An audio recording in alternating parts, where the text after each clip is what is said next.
somebody was like, hey, why don't we give them all vests? And I said, yeah, we should give them vests, but were the lights on? I think for me, it took me a long time to realize how connected politics are to our everyday life. Right. And, how it affects our work life sometimes, our play life, the amount of parks that are in the city.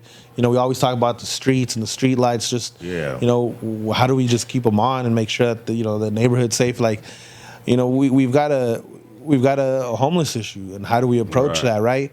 And somebody the other day, unfortunately, a homeless person was ran over and killed. Oh, wow. And somebody was like, hey, why don't we give them all vests? And I said, yeah, we should give them vests, but were the lights on? Like, we got to make sure the lights are on, in the area are properly lit.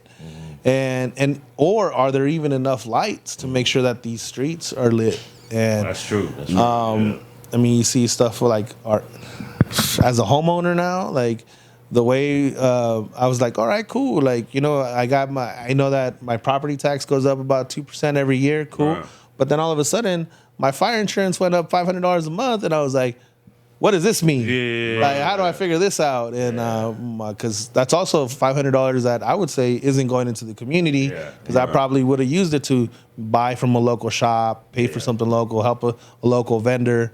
And so it's been interesting. It's been an experience.